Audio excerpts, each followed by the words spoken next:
Hello, welcome to another episode of Purple Insider. Matthew Coller here, and joining me now with the Messenger, formerly of Pro Football Focus, and has just launched a podcast called Renner Ranks. Mike Renner. It's not as catchy as the old podcast names with Austin Gale, Mike, but you have now entered my sphere of the iTunes ranks. So we got, the Sumer Sports Show, the PFF NFL Show. I'm always listening to Zach Lowe, and now you have slid in there into my running rotation as well. What is going on, man? Congratulations on all the career moves. Thank you. Not much going on. I mean, actually, lots going on. All that's going on. It's been a whirlwind, doing a bunch of different stuff. And the pod's actually a lot of fun. It's kind of digest every day. It's like 20 to 30 minutes. Talk about whatever I feel like, rank whatever I feel like. And sometimes it's called rankings, but it's not really like some shows don't actually rank anything of value. But that's the beauty of it. We just talk about anything I want to talk about football related. It doesn't have to be necessarily current events. It's just high level stuff that you would, talk about at the water cooler with your buddies. All right, so I want you to rank all-time backup quarterbacks for the Packers. We'll start. No, I mean Hasselbeck. Actually, how about this? Yeah, well, Hasselbeck's a good one. I mean, Kurt Warner technically a backup. Mark Brunell, Scott Tolzien, in that order. That's right. Gosh, there was so many of them. But how about this? I got two main topics I want to discuss with you. I'll let you rank them, and then we can go whichever way you like. The Vikings are playing the Packers, and you always pay very close attention to the Green Bay Packers, and their present and future is interesting. And also, we've got a quarterback draft class that I think a lot of Vikings fans are keeping an eye on. So which would you rather discuss? Oof. Let's go Packers first. Let me get that out the way. It's not really ranking them, but that one just I need to get it over with. I can't be thinking about the Packers all while I'm trying to rank these prospects. All right. So, there's an easy place to begin here, and that would be your opinion on Jordan Love. I'll tell you for mine, I can't decide whether there's going to be a next level to that, and if he gets some receivers and offensive linemen, that it could actually be quite good, or if we're talking about like a Drew Lock here, where the guy has enough juice to be an NFL quarterback, but also makes far too many mistakes to be an every single game NFL quarterback. What am I looking at? I think he's a step above Drew Lock, a step below Matt Stafford on that kind of continuum that I think would be strong-armed quarterbacks in that sort of mold, right? That are going to throw picks. I don't think you're ever going to take the picks out of Jordan Love. He's never going to become, Aaron Rodgers from a turnover perspective. But he attacks down the football field. I think he takes relatively good chances when he does, for the most part. I think his pocket presence is really good. I think he does avoid sacks. I think he can play behind, a poor to average offensive line and not go in the tank like, say like a Sam Howell or some of the quarterbacks who are, Drew Lock behind a bad offensive line was a disaster. So I think he's a step above that from those perspectives. I do think they're running into a spot where it's difficult to evaluate him with how just poor the receiver play has been and inconsistent, more probably accurately. Receiver play has been just with, every guy's either first or second year that he's throwing to. And so the inexperience has shown week in and week out. And you see it with just how, like, even in certain games, even this last week, it's the whole offense couldn't do anything the first half. And then all of a sudden, second half, back-to-back drives that are awesome. It's just, that's to me it's just, you have too many guys who are too inconsistent right now to really, I don't want to say properly evaluate Love. I think we can evaluate the hand he's dealt and say that it hasn't been a disaster, but it hasn't been, the second coming of Aaron Rodgers or Brett Favre in this offense. So I think obviously they're going to give him the rest of this year. They're going to give him next year with a contract they have, or at least like he'll be on the roster next year. But I think right now early returns kind of put him as, a mid, probably like somewhere in the neighborhood of 18 to 24 in the NFL at the quarterback position, which is a starter. I think he's an NFL caliber starter. I just do wonder if there is a next step in him when, like you mentioned, there does get more talent, because as it stands right now, there's just too many bad plays on tape and too many inaccurate throws on tape to really think he can be that guy, that franchise guy at quarterback. And, you being former PFF and me being an enjoyer of PFF, we're going to look at those advanced numbers first. But, you're only averaging 6.5 yards per pass attempt while also trying to, with an average depth of target, push downfield. That means it's not working very well. Yeah. The one thing I think about with him is and I think about all the time in general with quarterbacks is easy answers. Like, how many easy answers does Brock Purdy have, or does Jalen Hurts have when you're talking about the complete roster? And they are far away from that. I mean, you mentioned the wide receivers. They just decided over the last few years, like, no, we're not going to go out and get like a Jacoby Myers or someone, even someone who could just play sort of. We're going to rest it entirely on dudes that we don't know if they can play or not. And I think that's really hard as a starting quarterback. But I also, when I see him have chances to win games and literally flush them down the toilet with horrendous decisions, that's not Matt LaFleur's fault. That's not the receiver's fault. Like, that's a guy just kind of freaking out a little bit there, which happens a lot. And I always have heard from quarterbacks who do this, hey, if he just stops throwing 30 interceptions, Jameis Winston's great. Hey, if Sam Darnold just stops getting strip sacked and throwing picks, he'll be totally fine. They usually don't, though, unless Yes. unless we're going back way back to when there was a lot of interceptions early in guys' career. But normally, recently, if you're a turnover guy, if you're a sack guy, if you're an interception guy, that thing tends to continue. No, I 100% agree with that. And truthfully, though, I'm not sure it's necessarily ugly decisions though that he's been making that have been these turnovers. Now, some of them he's just missed guys like right behind the line of scrimmage, right over the middle of the field. Those have probably been his ugliest. But it's more just like he floats balls down the football field and he'll lose. Like the game ending picks were just like way underthrown footballs. So those were balls that should have been 10 yards farther on both of them. And I think that's the more worrisome thing, is that his distance control down the football field has been so spotty. For a guy with an arm that should be able to, stronger arm, you don't have to put as much juice on it. Like, you should be more accurate down the football field. That's why that's why the NFL covets guys with stronger arms.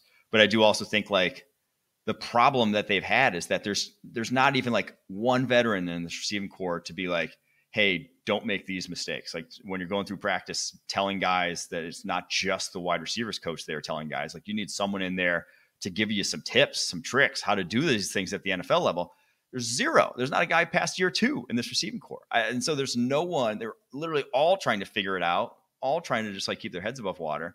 And so whoever thought that was a good strategy to not bring in a single veteran is just, I think they were sadly mistaken.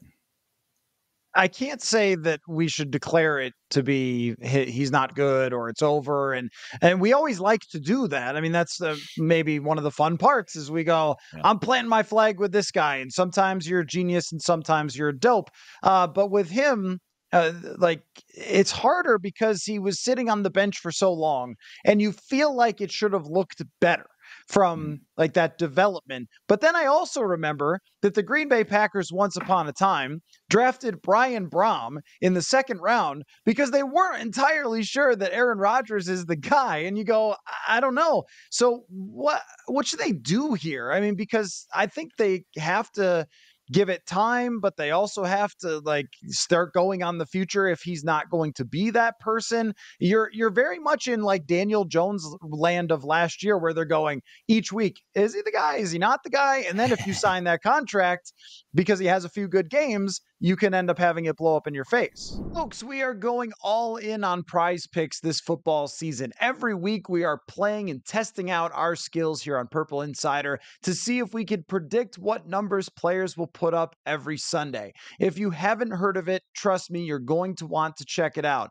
Prize Picks is the easiest and best way to play daily fantasy. Instead of battling against thousands of other players and people who spend their entire lives doing fantasy, all you do is pick more or less on between 2 and 6 player stat projections. So say a quarterback's number is 250.5 yards, go more or less, and bang, you are playing. And you can pick from hundreds of players and numbers this football season. The cool thing is that it's quick and easy and does not cost an arm and a leg. You can turn $10 into $250 just like that. Again, the perfect way to fit it into a busy day. Click, click, and you're playing. This isn't just something that I like. You're going to hear us doing every single week, Prize Picks on the show on Purple Insider. So go to prizepicks.com/purple and use the code PURPLE for a first deposit match up to $100. That's prizepicks.com/purple with the code PURPLE. Daily fantasy sports made easy. Folks, want to remind you to make Little Caesars the official pizza sponsor of the NFL part of your game day. Order online during their Pizza pregame 1 hour before NFL games and get ready for some football and fun.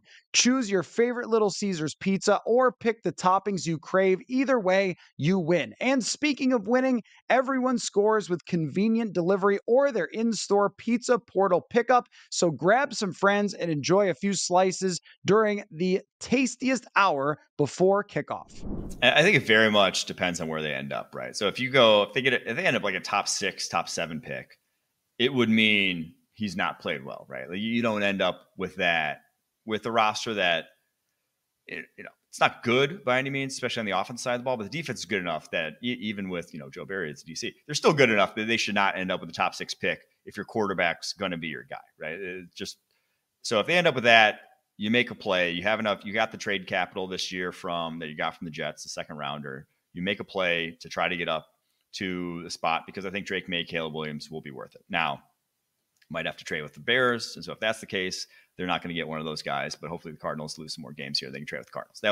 That would be your ideal scenario if everything does go wrong. But I think more likely than not, they're going to end up in like the 10 to 13 to 14 range. And at that point, you're not getting a play to make up all the way to the top 2. The quarterbacks after those top 2 I like, but I don't know if I like them so much that you're going to bat for them with Jordan Love still under contract for next year. I think it's guaranteed or semi-guaranteed that they're not cutting them with like a $20 million cap hit or something like that. So, and it's a good enough draft class that I think there will be like close to blue chip caliber players out into the 10 to 12 range. It's a very good, very not top heavy, but just like there's a lot of top end talent in this draft class. So at that point, I think they almost have to just keep going business as usual, thinking Jordan Love's the guy until proven otherwise, because sadly they're in a spot where it's just difficult to evaluate him properly right now. And you're almost too good of a roster with more cap space coming after this Aaron Rodgers thing, where this was always going to be a bad year when you trade away and take all that cap hit this year. So I don't know. We'll see. It's still, what do we got? 10 games left to evaluate them. We shall see. I think about all the quarterbacks that we've thought we've known exactly what we were looking at, and then it turned out that we were wrong. And my example of this used to kind of be Ryan Tannehill, but he's gotten old and can't play anymore. But Ryan Tannehill in 2018 could not have looked worse. I mean, it just looked like a complete joke.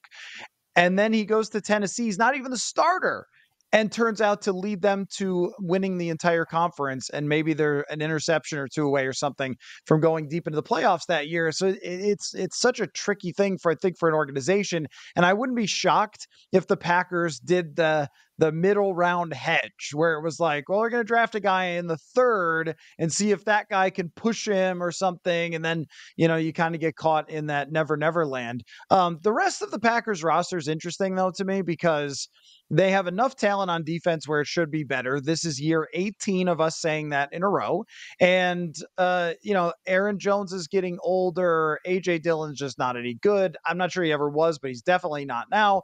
The offensive line isn't what it once was. Like, this roster seems to kind of be pretty brittle in comparison to what it was just a couple years ago when Rodgers is winning MVP, but they also had a lot more pieces. They seem to be, to me, the ultimate franchise that could end up getting stuck in the middle, which is very odd to say about a Green Bay Packers team that's never been that. It is true, though. I mean, because of what you mentioned there, they're about to be so young on offense. I mean, they are so young on offense, but there's no like getting older. Like, they're all going to be on their rookie contracts for like the next 2 or 3 years. They're wide receivers, a lot of their starting offensive linemen right now. There's no like veterans coming in, I would not imagine. From the defense side of the ball, they're just like top heavy. They have a lot of guys that are about to get paid. A lot of young guys they've drafted that are still big TBDs. So there's a good chance that they do end up just going in that 7 to 9 win range for the foreseeable future, because if they're not willing to, if they do end up like re-signing Rashawn Gary, if they do kind of like try to just keep this intact, you're just not close enough, right? You're just not talented enough right now to do that. How about on the Vikings side of this? Jordan Addison, obviously a home run of a pick for Kwesi Adofo-Mensah, which he needed after the 2022 draft. That's not decided yet. Andrew Booth Jr. has started to play. Caleb Evans is starting. The right guard, Ed Ingram, has shown improvement over the last year, as offensive linemen often take time to do, or at least over the last, I'd say, 3-4 weeks. Specifically, he's been a little better. But everything for Kwesi Adofo-Mensah and his success or failure is going to come down to the next decision at quarterback. But now there's like this lingering, like hovering, wait, is Kirk going to end up coming back here? Because they're going to make the argument, oh, we got Jefferson, we got Addison. We can't have a rookie in here. We got to have a veteran. And then we just go round and round forever. Like, what do you make of where the Vikings stand with Kwesi Adofo-Mensah? Yeah, the good news is, like, I think from a decision-making standpoint, he knows not to end up in the middle, right? I think that's not where he wants to be. And so I think a lot of the roster moves last year were forward thinking, over the course of the offseason, knowing that 2023 is not your Super Bowl year, right? Like, I think that was the knowledge of what they went through this past offseason, and that it's kind of, he's going to build up the team through his process. And that's, if the process is sound and obviously identify talent well enough, end of the day, you'll be there. But the Cousins thing is interesting because he's going to play them out of what everyone's saying, the top 3 pick. I know Vikings fans clamoring for it after the start they have, but he's going to play them out of that because he's not, because he is in the 12 to 14 range, 10 to 12 range among NFL quarterbacks. That's when you have a guy that's that good, you still have a floor. And that's what, the trap that a lot of GMs fall into. But I do think that he means a lot more right now to other teams around the NFL that don't have those quarterbacks that are close enough to win, whether it's like the Jets or, teams in that mold that just like are that quarterback away. I just don't think the Vikings are that quarterback away. And so I wouldn't surprise me at all. I do think they will move on Kirk Cousins and like say that this is, what is he going to be, 36 next year? I don't foresee him aging as gracefully as guys who are much more physically gifted, like Aaron Rodgers, Tom Brady. He probably is going to age more closely to like a Matt Ryan, who by 38 was toast, right? So I do think it's better to be early on those than late on those sort of things. And so I'd bet Kwesi is going to see that all, and I would bet he moves on and tries to just build this roster in what he thinks is the right way to build a roster. And I think that if they were ever going to buy fully into Kirk Cousins, it would have been after last year, where his play, especially at the end of games, clutch situations, was nothing short of fantastic. He had the big win against the Bills. So it's like when you beat San Francisco, this is not the only big game Kirk Cousins has ever won. It's just that it's not quite enough. And that is a really, as we've really proven, hard place to be as a franchise, because you can guarantee yourself competitiveness. And there's so many times where they've talked themselves into, you know what, if we just sign Michael Pierce and stop the run a little bit better, then we can really be good. But then a couple things go sideways and you end up here. And it's the same thing with the beginning of this season. They have a tough schedule to start. They get a couple of fumbles and you're 3-4. And it's not, of course, not all his fault, but it's like the reality of how strong your team can get. And you mentioned a floor, but there's also always a ceiling. And I think Kwesi Adofo-Mensah understands not to ride this roller coaster of, oh, well, I just watched Kirk play good. Last week, he put up 19 points or whatever against the Bears. So, that whole thing. Here's something that keeps coming up, though. How strong is this quarterback class supposed to be? Because some people were saying like, oh, there's going to be like 9 first-round draft picks. It's going to be history, baby. Then we get halfway through the season. They go, maybe less than that. Where does this class stand? So I never saw 9 first rounders. I truthfully going into this year, I saw that 2. Was an exaggeration. That was an exaggeration. Yeah, I know. But like I actually think the class has like gotten better over the course of this season, impressed me more as season gone on. Because I thought there were 2 guys, which Drake May, North Carolina, Caleb Williams, USC. I think they're top of the draft guys. 1-2. I'd be surprised if they don't go 1-2 at this point. Whatever order is going to be decided about who has those picks, but those guys would go 1-2. And then after that, I didn't necessarily see a guy that was slam dunk first rounder. I think there are a few guys now. I'll say J.J. McCarthy from Michigan, Michael Penix Jr. from Washington, Bo Nix from Oregon, Shedeur Sanders from Colorado, even though I think he's going to come back. I doubt he goes out this year. I think Deion even says he's coming back. But those four, having watched them, would not surprise me whatsoever if they end up as first rounders. And I think very possible. All very physically gifted, all playing some lights out football right now. There are options. Now, I still don't go to bat if any of those guys. So if Caleb May, Drake Williams didn't exist, I'd probably be saying there's not a number one pick at quarterback in this draft class. But that doesn't mean that there's not guys worth taking a chance on. So I've come around that I think there's, like I said, those four guys that are somewhere. If you're taking them 15th in the first round, I'm not going to bat an eye. I think that's fairly reasonable based off of what we've seen them do this season and obviously some past seasons and what they have from a talent perspective. So that's kind of how I see the class, is that there's probably 6 guys who, if you think back 2 years ago, the Kenny Pickett draft, that they would have all been the quarterback one in that class.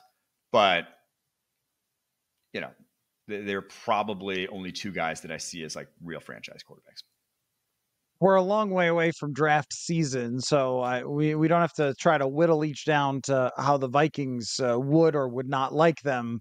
But I'm intrigued by kind of all these guys for different reasons. I think Shedeur Sanders' accuracy is just kind of off the charts. I mean, for us olds, reminds me of watching Phillip Rivers in college, where he completed something like 75% of his passes and just everything was on point.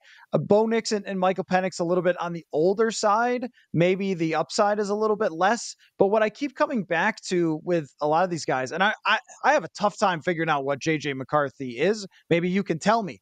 They're playing nobody, and they played the Gophers. When I watched them play the Gophers, I did not go, that is a first round quarterback. But then they put up 52 points. So I think that's a little bit difficult to figure out. And then Quinn Ewers maybe in here somewhere as well. How do you kind of sort out between these second tier guys? Yeah, I honestly think it's going to sort itself out in time, and I think they're going to not declare if they're not going to be, in that top of that second tier. So Quinn Ewers, I think he's injured too, or had something.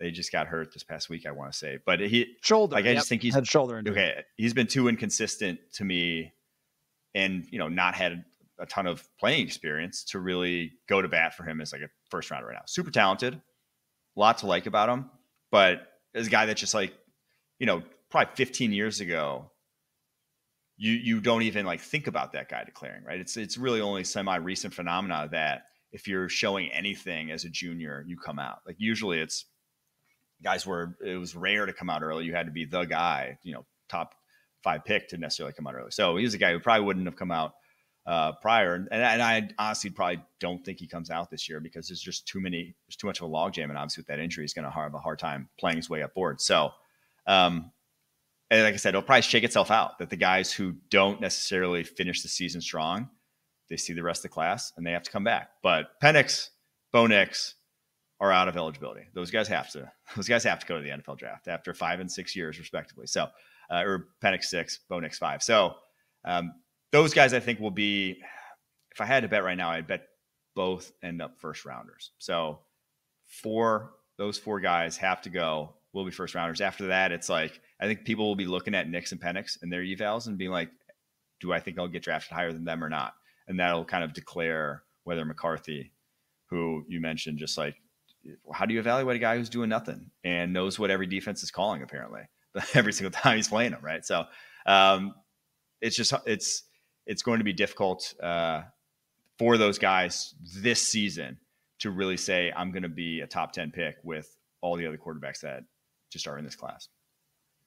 Out of those guys, I like Penix the most. Then of course he plays a bad game last week. Just after I watched the Oregon game and go, oh my gosh. Right. Yeah. This guy's great. But when we try to look at how something would match up into what Kevin O'Connell wants, a guy with that type of arm talent and accuracy, when you are going to give him Jordan Addison, Justin Jefferson, two tackles that were sent from the heavens down to make sure that no edge rusher, even Nick Bosa, does not pressure the quarterback. I mean, that's a lot to get. Like the criticism of Penix is like, oh, he just stands in there, no one pressures him, and he, throws to open receivers. And I'm like, that sounds like the Minnesota Vikings, actually, that he could be able to do that. So I like that fit from an arm talent perspective. What they have, so Roma Dunze doing in that offense too, like it's a lot of what Justin Jefferson, kind of just like the route tree and what he's running vertically down the football field. It's just reminiscent of what Kirk Cousins is throwing to Justin Jefferson. So he really would fit, in my opinion, the Vikings, like what they want to do very well.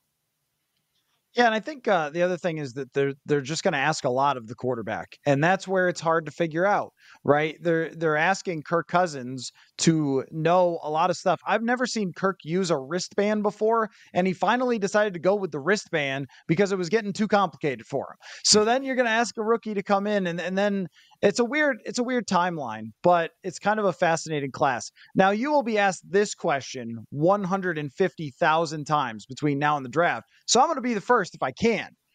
Drake May, number one, any chance? Oh, 100%.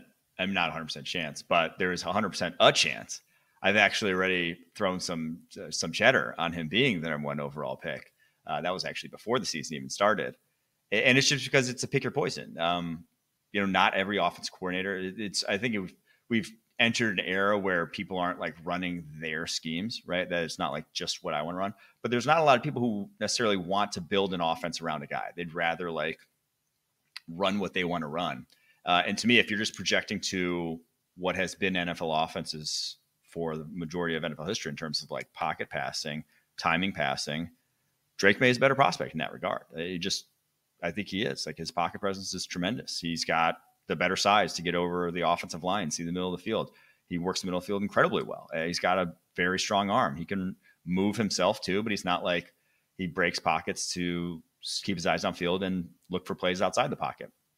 And now Williams, just 6'1", 215, much more of a guy that you want on the move because he's so insanely gifted as a thrower on the move. He's probably the best thrower on the move that I've seen outside of Patrick Mahomes.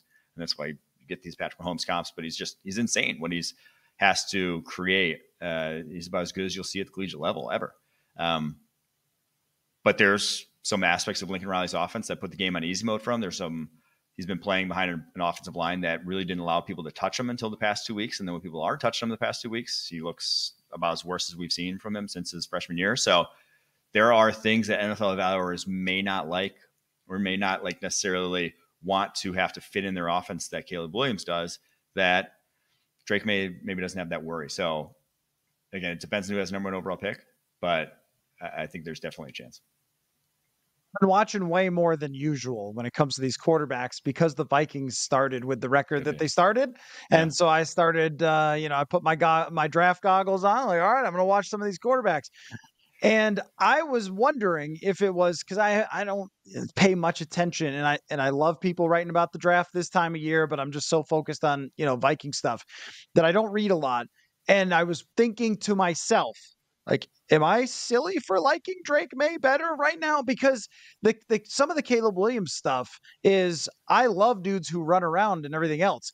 But if you're trying to go, is that a Mahomes? It's like, we try, it's almost like somebody who loves to shoot mid-range fadeaways and being like, is that a Kobe? Like, probably not. It's more like an Andrew Wiggins. I mean, is that a Steph Curry? This guy shoots from half court. Like, probably not. There's only a couple of those guys in history. And I think it's the same way. And when I saw your buddy Austin Gale put out that stat about how horrendous he's graded under pressure, I was like, that's what it is. He seems to make it worse, not better. And there's way more mistakes than what Patrick Mahomes had. I've tended to like what Drake May looks like as an NFL quarterback more. Yeah. So the comp that I have been working with for Caleb Williams is he's like Jalen Hurts. If you gave Jalen Hurts like an arm, like a better arm, like Jalen Hurts, pretty average arm, but like that's how they're built similarly. That's how they play the position, and Hurts has had the benefit of playing behind the league's best offensive line his entire career. And that obviously is probably negated some of those issues that you see on Caleb Williams tape. And like when Caleb Williams does have pockets to work with, it's nasty. Like he's carving dudes up. So I think that if you're drafting number 1 overall, 2 overall, whatever, and you're putting a guy behind what might be a shoddy offensive line, it could be ugly for Williams out the gate. You might have to do a lot of stuff to scheme around that. So I think that's why I actually do have Drake May number 1, my quarterback ranks right now. Okay, all right. We're seeing things the same way, and I'm not just trying to be a hot take artist. Okay, last thing. This last quarterback class, I have been captivated by CJ Stroud playing football because I still don't think his team's all that good, and yet he's looked fantastic.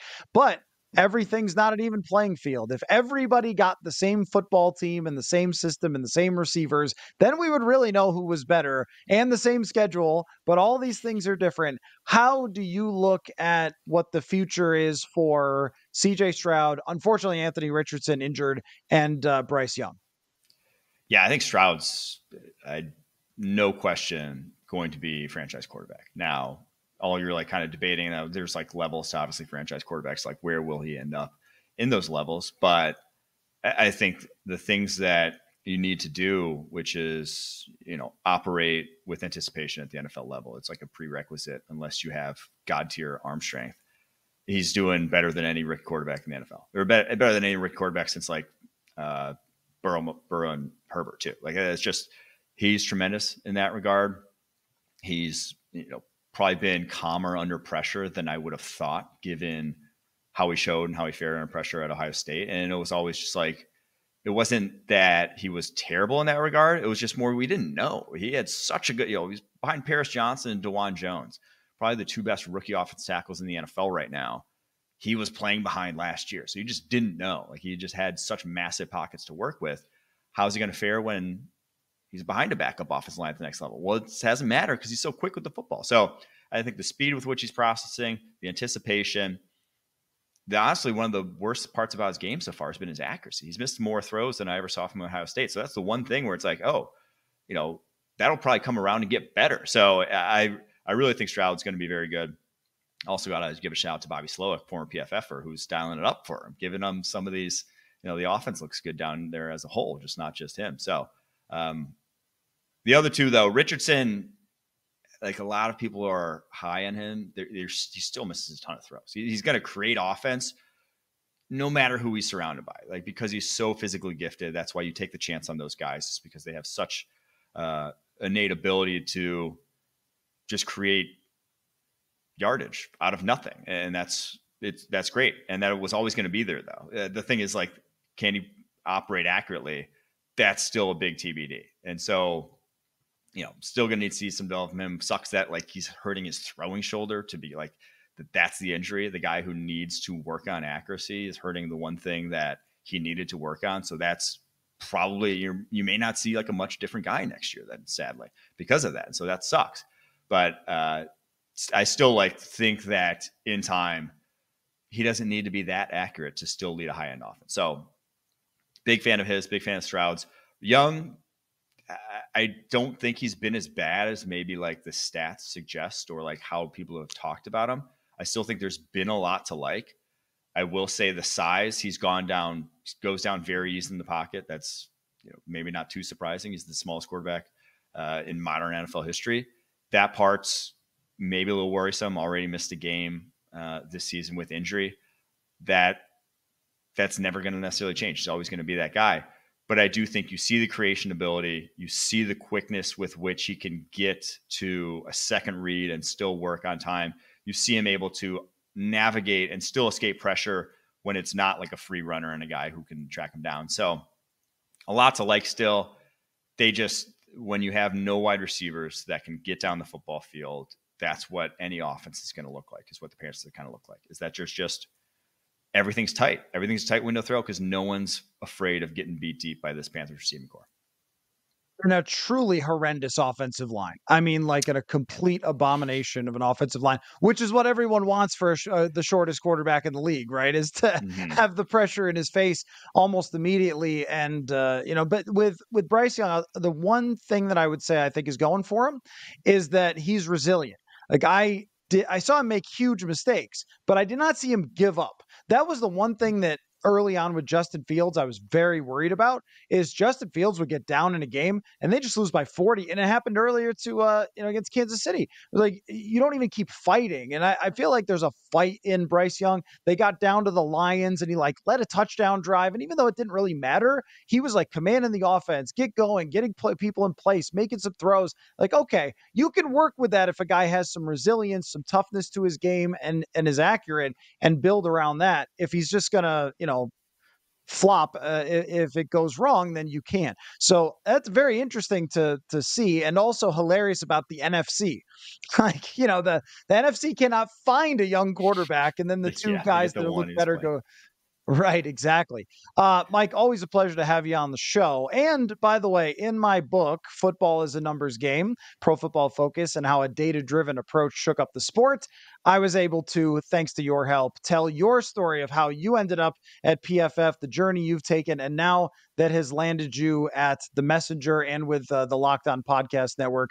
Quite an honor. People should check that out, and how you became one of the most trusted draft analysts. And now it's no longer PFF Mike, it's at Mike Renner _, which is a little ugly, but it is what it is. I know Mike's too common a name, even though if my last name's not super common. So there's like 7 other Mike Renners running around USA stealing all my good social media handles, unfortunately, because I was late to the game. Well, maybe there's some draft takes of theirs that you can borrow. So anyway, well, great stuff. People should check out The Messenger. It's new. There's a lot of great people working there, and you should go check that out because I think it's an exciting venture. So thanks again for doing this, and we'll talk again soon, man. For sure, Matthew. Thanks for having me, brother.